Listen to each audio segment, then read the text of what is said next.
Welcome and good evening students. कैसा हुआ exam आप लोग का आज? आई होप सभी का एग्जाम अच्छा हुआ होगा। आज 29 जनवरी है एंड मैं आपके सामने कुछ क्वेश्चंस लेकर आया हूं जो कि अभी इवनिंग सेकंड शिफ्ट में आईआईटी मेंस के एग्जाम में आए हैं। इन क्वेश्चन को देख के तो यही लग रहा है कि लगभग सभी बच्चों ने जो सबसे अच्छा अटेम्प्ट किया होगा, मुझे लगता है, मेरी अपनी ओपिनियन है कि वो केमिस्ट्री होगा, क्योंकि ओवरऑल जो पेपर बेटा सेट किया गया पूरा एनसीईआरटी से किया, कुछ भी एनसीईआरटी के बाहर नहीं है। तो अगर आपने एनसीईआरटी पढ़ी होगी अच्छे से, ऑब्वियस सी बात है आईआईटी मेन का एग्जाम देने आप आए हैं और गए हैं तो एनसीईआरटी तो अच्छे से तैयार करी होगी। अब जैसे कि मैं बात कर लेता हूं यहां पर अपने क्वेश्चन नंबर 1 के बारे में। कहा गया है कि ऑक्सीडेशन स्टेट पूछी गई है आयरन की in complex formed in brown ring test. अब सबसे पहला बेटा क्वेश्चन है कि what is brown ring? Brown ring क्या होती है? सो ब्राउन रिंग का बेटा फॉर्मूला होता है पेंटा एक्वा नाइट्रोसो आयरन सल्फेट, ये होता है। ये फॉर्मूला होता है ब्राउन रिंग का, ब्राउन रिंग कॉम्प्लेक्स। अब हमें इसमें आयरन की ऑक्सीडेशन नंबर फाइंड करनी, कैसे करेंगे? देखो यहां पर सबसे पहले आयरन की बेटा ऑक्सीडेशन नंबर क्या है, इसमें एक्सलेट कर लेते हैं। वाटर न्यूट्रल लिगेंड 0 हो गया and nitroso group +1 × 1 is equal to +2। अब ये +2 कहां से आया बेटा? यहां पे +2 चार्ज है, यहां -2 है। हमें तो इस कॉम्प्लेक्स में आयरन के लिए फाइंड करना है ना, तो इस कॉम्प्लेक्स में नेट जो चार्ज है वो +2 है।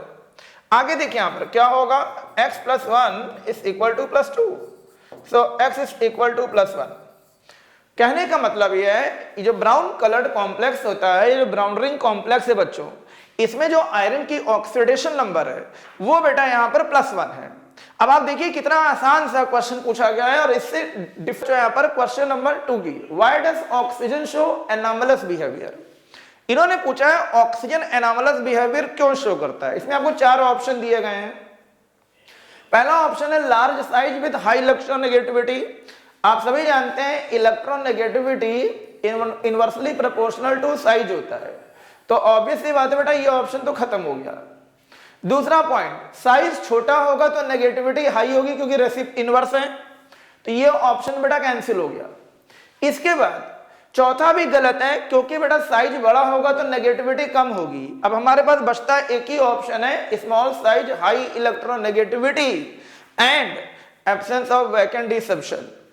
आप भी जानते हैं ऑक्सीजन ग्रुप पीरियड 2 को बिलोंग करता है और पीरियड 2 के एलिमेंट्स में डिसब्शन नहीं होते हैं, सेकेंड पीरियड में डिसब्शन ही नहीं होती है, तो इसलिए बेटा इसमें एक्सपेंशन ऑफ ऑक्टेट भी फॉलो नहीं होता है। तो जो करेक्ट जो ऑप्शन है बेटा वो है ऑप्शन नंबर 3। आई होप सभी बच्चों ने इसी को ही टिक किया होगा। नेक्स्ट अगले क्वेश्चन पर आते हैं, क्वेश्चन नंबर 3। अब सोचिए, देखिए क्लास 11th केमिकल बॉन्डिंग के कितने इजी क्वेश्चंस आपसे पूछे गए हैं कि how many following compounds have zero dipole moment. देखिए डाइपोल जीरो मोमेंट होने के लिए होना क्या चाहिए? पहले तो या तो मॉलिक्यूल लीनियर हो और उसमें इक्वल एंड अपोजिट डाइपोल बने, दूसरा वो प्लेनर सरफेस हो या सिमेट्रिकल हो। इतनी कंडीशन है। अगर हम इसको देखें बेटा, यहां पर एक लोन पेयर है, बेंट हो गया, बेंट है तो डाइपोल जीरो नहीं होगा बेटा इसका। यहां पे 2 लोन पेयर है, यहां भी जीरो नहीं हो सकता है। यहां linear and diatomic molecular linear arrangement है, फ्लोरीन की नेगेटिविटी H से बहुत ज्यादा है, परमानेंट डाइपोल होगा जो कि अनइक्वल टू 0 होगा बच्चों। CO2 की बात करते हैं, इक्वल एंड अपोजिट डाइपोल बनते हैं, इसलिए नेट डाइपोल बेटा यहां 0 होगा। SO2 की बात करें बेटा, यहां पर बेंट इन शेप होता है, यहां भी बेटा नेट डाइपोल 0 नहीं होगा। BF3 प्लेनर होता है बेटा, यहां पर नेट डाइपोल 0 होगा। हाइड्रोकार्बन है वो भी एल्केन है, नेट डाइपोल बेटा 0 होगा। मतलब जो ओवरऑल अगर आपसे पूछा जाए कि इसमें 0 डाइपोल कितनों के हैं, तो बेटा 0 डाइपोल सिर्फ 3 के हैं, एक कार्बन डाइऑक्साइड, दूसरा BF3 और तीसरा बेटा है यहाँ पर एल्केन CH4। इन 3 के अलावा किसी का डाइपोल बच्चों यहाँ पर 0 नहीं है, बाकी सभी पोलर हैं और उनके डाइपोल कुछ ना कुछ होंगे और जो कुछ भी होंगे वो 0 से बेटा ज्यादा होंगे। नेक्स्ट अगले क्वेश्चन पर हम लोग आते हैं। कहते हैं which of the following has the highest ionization energy. किस एलिमेंट की आयनाइजेशन एनर्जी सबसे ज्यादा है बच्चों? तो ऑब्वियस सी बात है, इन सभी को अगर हटा दें तो आप केवल इसको देखिए, आप जानते हैं नाइट्रोजन हाफ फिल्ड बेटा कॉन्फ़िगरेशन शो करता है। हाफ फिल्ड की वजह से इसके जो इलेक्ट्रॉन होते हैं वो सिमेट्रिकली अरेंज होते हैं, जिसकी वजह से स्क्रीनिंग कम होगी और इफेक्टिव न्यूक्लियर चार्ज बहुत ज्यादा होता है। इसीलिए इसके जो भी वैलेंस इलेक्ट्रॉन होते हैं बेटा वो टाइटली बाउंड होते हैं एंड सिमेट्रिकली अरेंज होते हैं। इसीलिए यहां से किसी को भी हटाने के लिए आपको ज्यादा एनर्जी देनी पड़ेगी। यही वजह है कि इसकी आयनाइजेशन एनर्जी सबसे बच्चों ज्यादा होगी। नेक्स्ट अगले क्वेश्चन पर हम लोग आते हैं। कहते हैं which reagent gives bright red PPT with nickel 2+ in basic medium. So answer is DMG, dimethyl glyoxime को अगर आप लिकर अमोनिया के साथ निकल सोल्यूशन बेटा ऐड करेंगे तो ये बेटा ब्राइट रेड पीपीटी बनाता है। ठीक है, इस बार काफी क्वेश्चन इस शिफ्ट में खासकर अगर हम 27 के कंपैरिजन बेटा आज का पेपर अगर हम देखें तो मुझे लगता है कि आज डीएनएफ ब्लॉक से काफी क्वेश्चन पूछे गए, स्पेशली डी ब्लॉक से। अब जैसे ही देखिए यही पूछ लिया गया है, कहते हैं K2MnO4 का IUPAC नेम, तो क्या हो जाएगा, इसको हम ऐसे लिखते हैं, ये नाम क्या हो गया, पोटेशियम, टेट्रा क्या है बेटा यहां पर ऑक्सो मैग्नेट, ये प्लस हो गया, ये माइनस हो गया। कॉम्प्लेक्स एनायनिक है, इसलिए जो सेंटर मेटल एटम होगा उसके नाम के आखिरी में 8 लगेगा। और मैग्नीज की ऑक्सीडेशन नंबर बेटा यहां +6 है, तो इसका नाम होगा पोटेशियम टेट्रा ऑक्सो मैग्नेट 6। ये इनका बेटा IUPAC नेम है, जिसने इसको टिक किया है उसी का बेटा आंसर सही माना जाएगा, बाकी सबका आंसर बेटा गलत होगा इसमें यहां पर। नेक्स्ट अगले क्वेश्चन बच्चों आते हैं। ये इसके बाद पूछा गया है जिंक, कैडमियम एंड मर्क्यूरी क्या हैं सॉफ्ट मेटल, तो मर्क्यूरी तो लिक्विड होती है बेटा। दूसरा पैरामैग्नेटिक, ऐसा तो है नहीं तीनों के डी सबशेल फुलफिल्ड होते तो पैरामैग्नेटिक तो होने का सवाल ही नहीं होता है बच्चों। इसमें जो करेक्ट आंसर है वो बेटा ये है mercuric show variable oxidation state, जो कि +1 भी होती है +2 भी, जबकि zinc and cadmium valency oxidation state is only +2। So the correct option is बेटा 4। This is your final answer. देखिए बच्चों कैसे होगा ये क्वेश्चन, हमको मोलैरिटी क्या दी गई बेटा यहां पर, mole of solute upon volume of solution in litre, ये हो गया।